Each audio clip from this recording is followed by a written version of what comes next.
a baby girl. 2 ululations were given to welcome a baby boy in the community.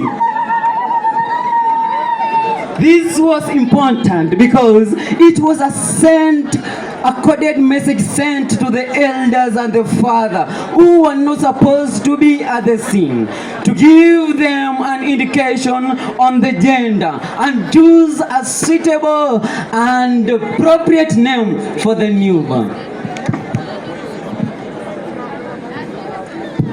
The elders could name the newborn using the place of birth and ancestral names. For example, if a baby boy was born near a road or along the pathway, he could be named Makori, meaning the pathway. A lady could be named Nyanchera, meaning the pathway. Ancestral naming was given with caution because naming was character transmissive, and only those ancestors with desired characters among the community were named after. A baby was not only the property of the family, a baby was the property of the entire community. Therefore, baby could be taken care of, especially against the infectious and fatal children diseases like Enyanja, a disease that affected the digestive system of a baby. A disease that was as a result of envy from other community members. Ekebiriri was treated with a special good called Egete Gientori in tradition.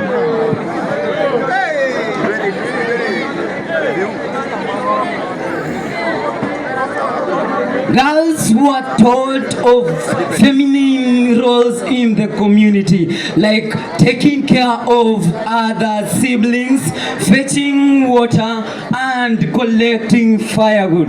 Boys were taught of masculine roles in the society, like especially being taught of the ancestry and the norms of the community, also tilling the land and looking after livestock.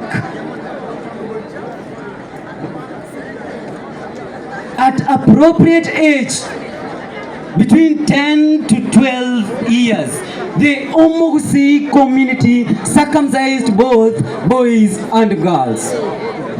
But currently, the Abagusi community circumcise only boys. During circumcision, a special urologist from a neighboring village was to be invited and accompanied with a young lad. The young lad was to be used as an example to show the urologist his skills and experience. The incident was to take place at a tree called Omosocho. The circumcised boys were to lean on that special tree called Omosocho as they wait for the event.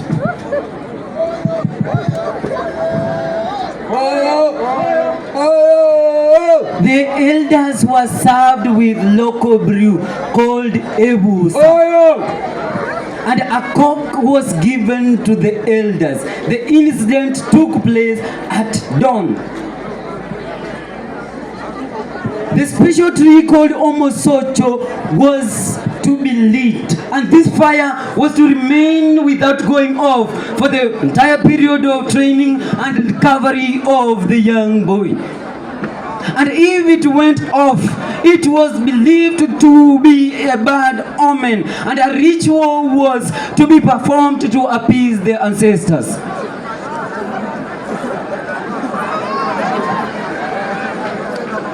But due to changes in modernization and technology, our culture has innovated these, and now boys attend to the hospital.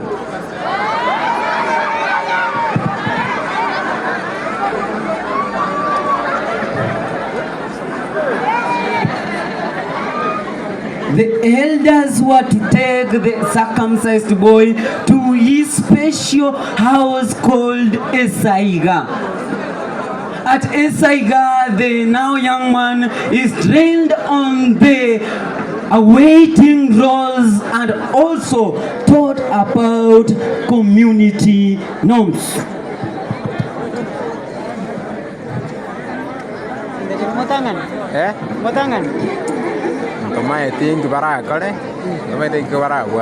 After the teaching, the boy is presented to his father, who is going to bless the boy by spewing fermented milk and ebusa.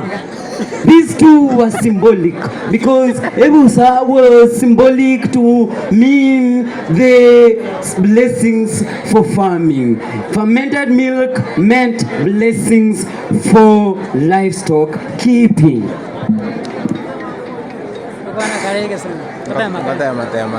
Now the young man is a warrior in the community. He could take care of the family when the father is away.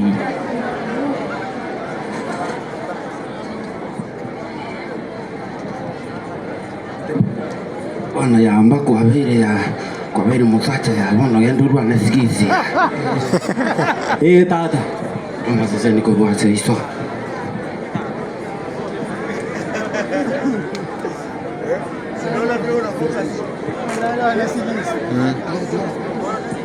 The boy has now transformed from childhood to adulthood. He could protect the family and the entire community because now he is the warrior in the community. He tills the land and looks after livestock. But today, due to education, now boys who have transformed to be men are taken to school.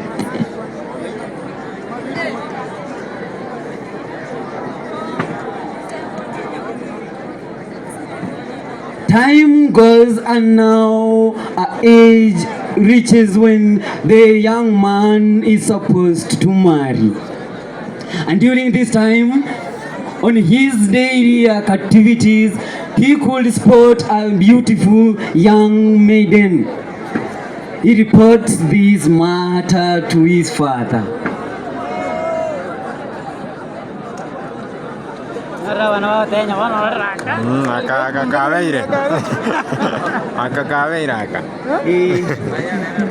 Mwanyaruko yumbiare. Bagisangi bari mbatumiko bakorera. Bagisangi obane. His father sent spies to the young maiden's family to spy especially on the family background and whether the two families are allowed to marry. And most importantly, to spy on the characters of the maiden. If the information from the spies is good enough, the father ascertains that his son should continue the hunt.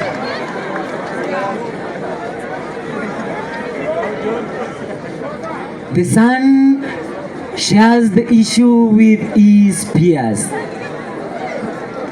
The peers were to go and seizure the maiden.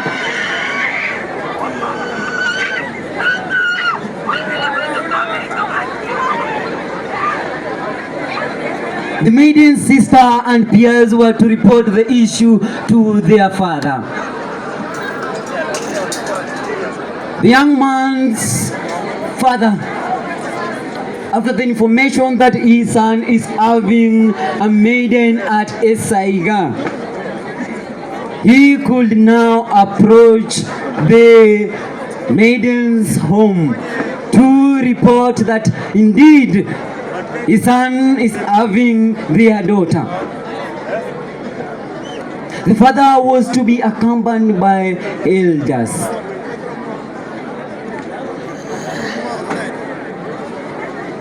and this is where dowry negotiations commenced.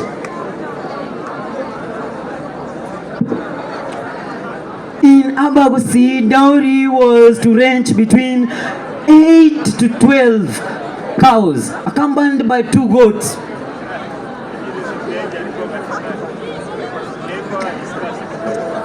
If they have agreed on a specific amount or a specific number of a herd to be submitted, the father of the young maiden was to surrender the cows and were to be submitted at the midway to the maiden's family.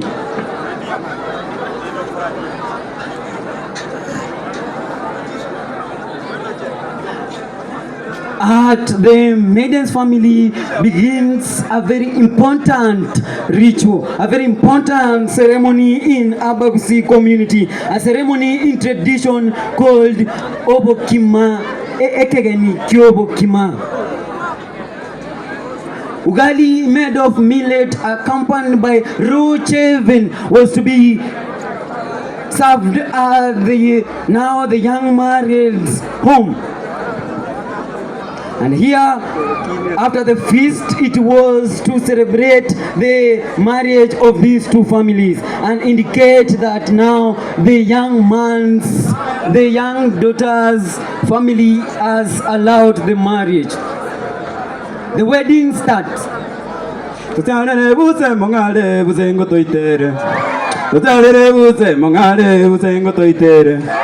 Chitega chitira chimoli chitega chitira. Baba, moja koro bolina. Baba, moja koro bolina. Mora mora bosa. Igoro igoro. Baba, igoro igoro. A special anklet was worn on the young married woman. This was important, and it was called Egetinke in OMOGUSII. Egetinke was to mark the married from the unmarried women, because in OMOGUSII we say that amasangi nechimuma, adultery is an abomination, and it was cursed by our ancestors today. He who is adulterous has to die, and it holds up to date in our community. If you go against your wedlock, you have to die.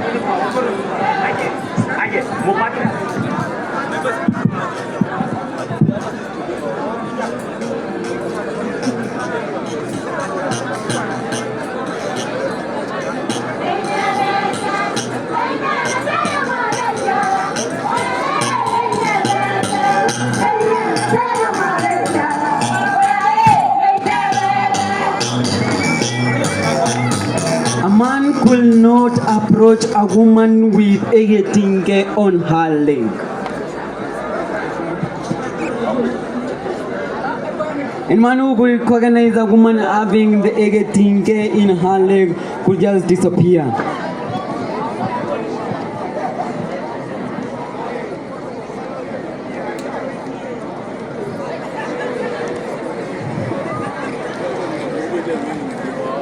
After the wedding has been done, now it is time for the young married woman to serve her husband and the elders. This was to show that she is ready and capable of taking care of her husband and the family at large.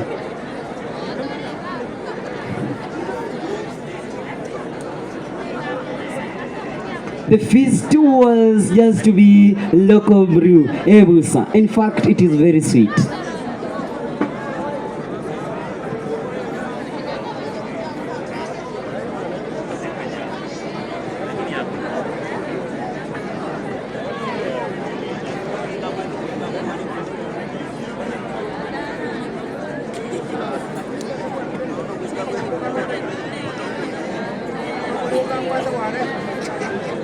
Now the young married man is the young elder in the community.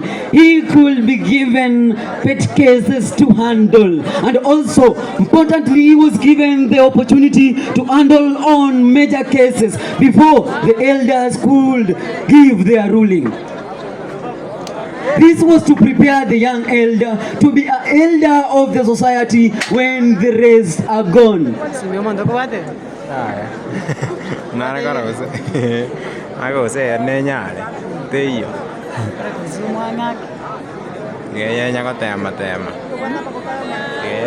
Those with cases could report to the elder, and the elder was to give the judgment.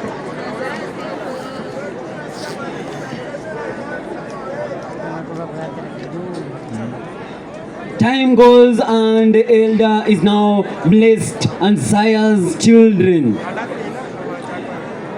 He takes care of his family, he provides for his family, he protects the family, and sometimes he gives advice to his sons and daughters.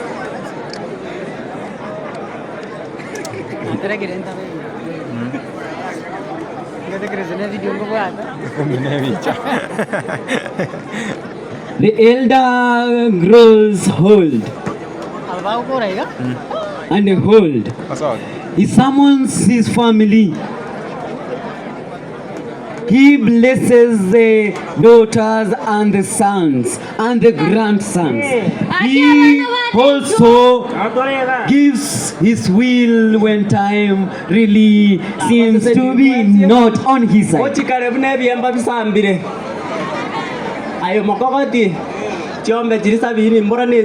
In Ekegusi, we used to say, Akova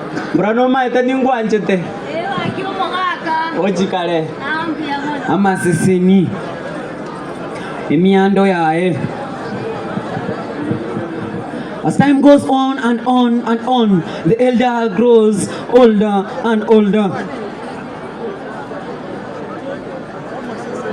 The older he gets, he passes away.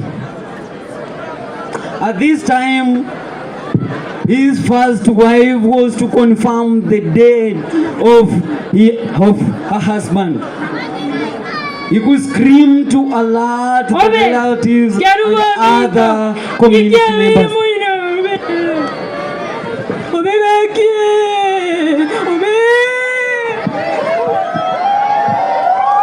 At this sorrowful moment, the whole community was to console the family of the deceased.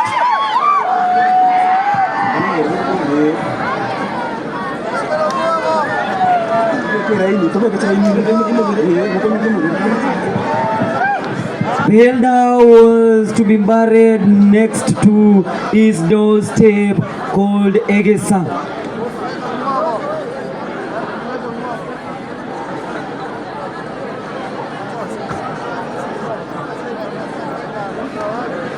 He who neglects culture is a slave. And this is the dramatized Omogusi rites of passage. Thank you.